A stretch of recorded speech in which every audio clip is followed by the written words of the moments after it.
While it is possible to survive without food for up to 30 to 40 days, we can only live without water for 3 to 4 days. There are numerous places in the world where fresh water is scarce, so people try to do everything they can to get hold of potable water.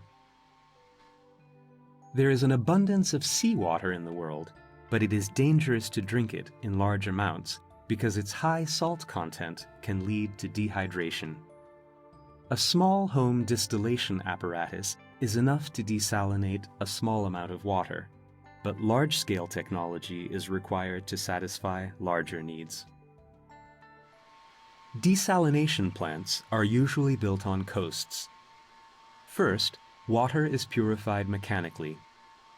Then, there are several methods used for desalination. The simplest one is distillation, which is also used by the plant in this animation. Its purpose is to remove salt from the water by boiling it. Several blocks, all containing heat pipes, comprise a distillation unit. Hot steam is pumped into these pipes, while the unheated seawater is sprayed from the top onto the surface of the hot pipes. Seawater cools the flow of the hot steam, which condenses into fresh water inside the pipe and flows out at the bottom. At the same time, steam from the heated seawater is conveyed into the heat pipe in the next distillation block. Desalinated water is collected from the heat pipe in the distillation block, while the concentrated salt water exits through the bottom of the distiller. Steam coming from the last block is reintroduced into the first one through a thermocompressor, which increases the pressure and temperature of the steam. The ion exchanger desalinates seawater with electrically charged rosin beads.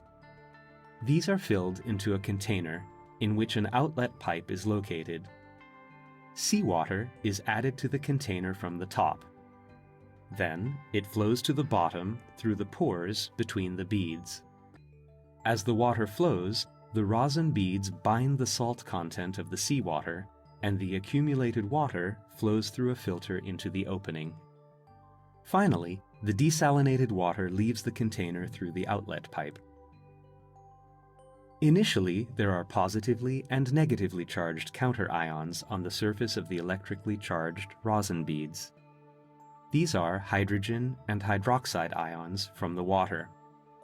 The ionic strength of the positively charged sodium ions and the negatively charged chloride ions in the seawater flowing through the pores is higher than that of the counter-ions, repelling them from the surface of the rosin beads. As a result, the sodium and chloride ions bind to the surface of the beads, and the repelled counter-ions form water molecules again. After a while, these beads cannot bind any more salt, and they need to be regenerated. The drawback of the ion exchange method is that very strong acids and alkalis are required to clean the sodium and chloride ions from the surface of the beads, which in turn can cause serious harm to the environment. During electrodialysis, seawater is pumped at a high pressure through membranes, to which electric current is applied. The ions in the seawater bind to the membranes with the correct charge.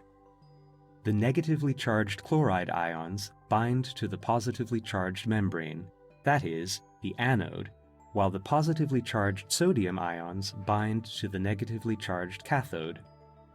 After a while, the surfaces of the anode and cathode cannot bind any more salt and have to be cleaned. An electric current is also required to clean the surface of the electrodialysis cell. Normally, salt ions bind to the electrically charged surfaces. Therefore, while they are being cleaned, the flow of the electric current is reversed, so the ions separate from the surfaces of the anode and cathode. The removed salt ions exit the cell compartment together with the water. Desalinating water by reverse osmosis relies on the difference in size of the salt and water particles, rather than depending on their ionic strength. During the process, Water is pumped at a high pressure into the pressure vessel, in which a multi-layered, semi-permeable membrane made of a special plastic is placed around a tube. The high pressure forces seawater through the layers. By the time seawater passes through all the layers, the membranes will already have filtered all the salt, and the desalinated water exits through the outlet pipe. Salt held back by the membranes accumulates in another outlet pipe and leaves the pressure vessel as a concentrated salt solution. Reverse osmosis is one of the most widespread methods of desalination. Moreover, it is one of the most environmentally friendly methods too, as it does not require any hazardous chemical reagents.